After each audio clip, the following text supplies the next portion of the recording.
फर्जी कॉलोनी का भूत कांग्रेस का पीछा नहीं छोड़ रहा। अब ऐसे ही मामले में साकेत कोर्ट के आदेश पर कांग्रेस उम्मीदवार प्रेमदीप बलहारा के खिलाफ एफआईआर दर्ज किया गया है।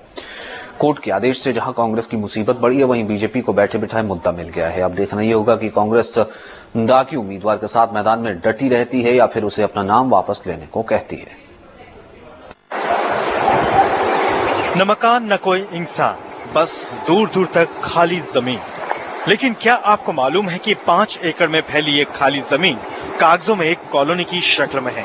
चौंकी मत, न सिर्फ इस जमीन पर लोग बसे हैं, बल्कि इसे रेगुलराइज करने की कोशिश भी हुई है। नाम दिया गया है फ्रीडम फाइटर विहार।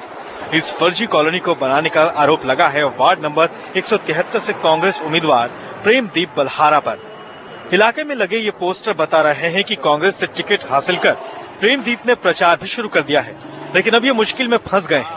इनके खिलाफ केस दर्ज हो गया है। मुझे कल तक इस केस के बारे में कोई नॉलेज नहीं थी। कल अचानक पता लगा। इससे पहले कोई नोटिस कोर्ट का मुझे नहीं मिला। जब मैंने थोड़ा पता कराया लॉयर के थ्रू, तो उसमें एक सोसाइटी है जिसको फोर्थ सर्टिफिकेट बताते हैं। उस सोसाइटी को रजिस्टर करने में मेरी कोई इन्वॉल्वमेंट नहीं है। उस पेड़ से ये सारी सियासत के इस खेल में प्रेमदीप को ये झटका अपने भाई ने दिया है। भाई विजयदीप ने ही कोर्ट के सामने प्रेमदीप का कच्चा चिट्ठा खोला था। किसी भी नेता ने इस बात पे ध्यान नहीं दिया।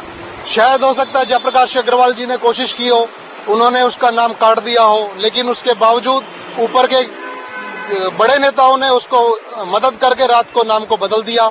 आरोप है कि कागज पर कॉलोनी साबित करने के लिए बकायदा सोसाइटी रजिस्ट्रार के फर्जी मोहर के साथ एक फर्जी सर्टिफिकेट भी बना लिया था। इसी सर्टिफिकेट के सहारे प्रेमदीप ने खाली पड़ी जमीन पर करीब 200 लोगों की आबादी वाले एक फर्जी कॉलोनी दिखाई थी। 5 एकड़ जमीन, लगभग 200 करोड़ से ज्यादा की जमीन होगी। उस जमीन के अंदर एक भी मकान नहीं बना है, एक ईंट नहीं लगी है, एक दीवार नहीं है। उसके बावजूद कागजों में 200 लोग वहां रह रहे हैं आज से 7 साल पहले। फर्जी कॉलोनी मामले का भूत मानो कांग्रेस का पीछा छोड़ने का नाम ही नहीं ले रहा है।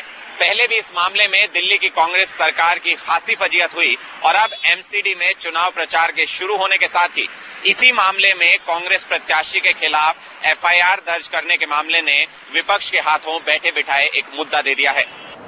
कांग्रेस पहले ही फर्जी कॉलोनी मामले में फजीहत छेड़ चुकी है, लिहाजा पार्टी फूंक फूंक कर कदम रख रही है। मालूम नहीं क्या केस है, क्या बात है, मुझे अभी तक उसकी कोई इन्फॉर्मेशन नहीं है। मैं मालूम करके आपको बताऊंगा। अब सवाल यह है कि क्या सूचना मिलने के बाद कांग्रेस अपने उम्मीदवार के खिलाफ कोई कार्रवाई कर पाएगी। फिलहाल तो बीजेपी को बैठे बिठाए एक मुद्दा जरूर मिल गया है। अमित कुमार चौधरी और मनीष गुप्ता के साथ अनुराग ढांडा, दिल्ली आज तक।